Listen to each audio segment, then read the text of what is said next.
30. In his book South Sea Voyages, Arctic and Antarctic explorer Sir James Clark Ross described his experience on the night of November 27, 1839, and his conclusion that the Earth must be motionless.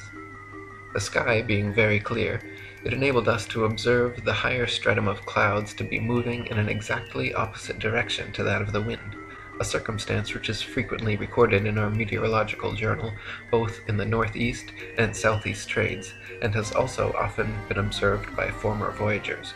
Captain Basil Hall witnessed it from the summit of the Peak of Tenerife, and Count Strzelecki, on ascending the volcanic mountain of Kyrenia in Owyhee, reached at 4,000 feet an elevation above that of the trade wind, and experienced the influence of an opposite current of air of a different hydrometric and thermometric condition.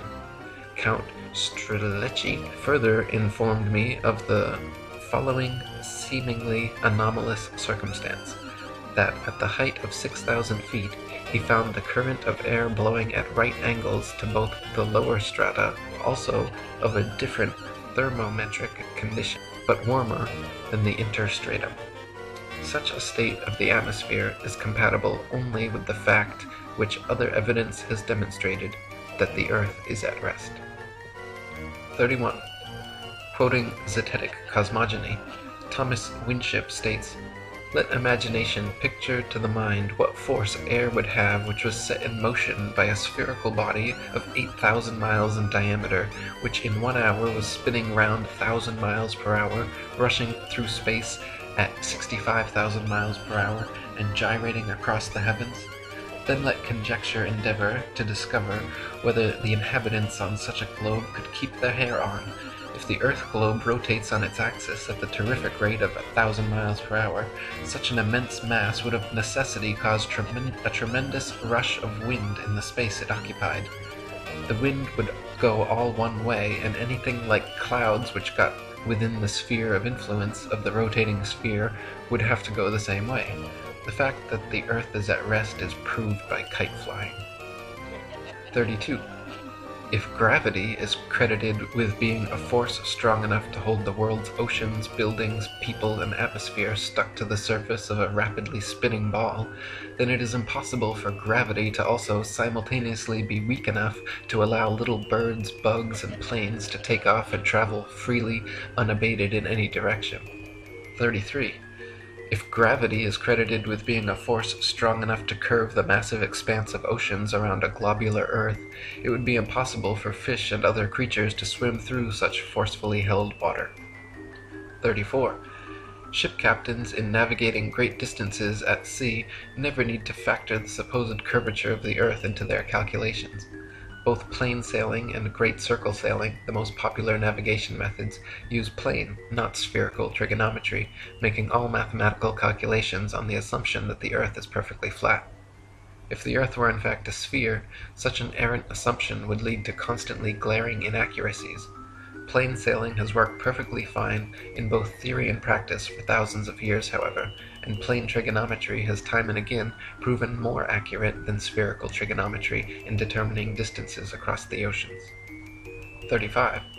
If the Earth were truly a globe, then every line of latitude south of the equator would have to measure a gradually smaller and smaller circumference the farther south traveled. If, however, the Earth is an extended plane, then every line of latitude south of the equator should measure a gradually larger and larger circumference the farther south traveled. The fact that many captains navigating south of the equator, assuming the globular theory, have found themselves drastically out of reckoning, more so the farther south traveled, testifies to the fact that Earth is not a ball. 36. During Captain James Clark Ross's voyages around the Antarctic circumference, he often wrote in his journal, perplexed at how they routinely found themselves out of accordance with their charts, stating that they found themselves an average of 12 to 16 miles outside their reckoning every day, later on further south as much as 29 miles. 37. Lieutenant Charles Wilkes commanded a United States Navy exploration expedition to the Antarctic from 1838 to 1842, and in his journals also mentioned being consistently east of his reckoning, sometimes over 20 miles in less than 18 hours. 38.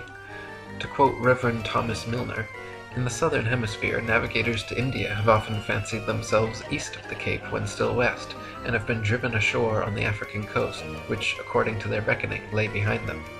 This misfortune happened to a fine frigate, the Challenger, in 1845. How came Her Majesty's ship Conqueror to be lost? How have so many other noble vessels, perfectly sound, perfectly manned, perfectly navigated, been wrecked in calm weather, not only in dark night or in a fog, but in broad daylight and sunshine? In the former case, upon the coasts, in the latter upon sunken rocks, from being out of reckoning? The simple answer is that Earth is not a ball. 39. Practical distance measurements taken from the Australian Handbook Almanac, Shippers and Importers Directory, state that the straight line distance between Sydney and Nelson is 1,550 statute miles. Their given difference in longitude is 22 degrees, 2 minutes, and 14 seconds. Therefore, if 22 degrees, 2 minutes, 14 seconds out of 360 is 1,550 miles, the entirety would measure 25,182 miles. This is not only larger than the ball Earth is said to be at the equator, but a whole 4,262 miles greater than it would be at Sydney's southern latitude on a globe of said proportions.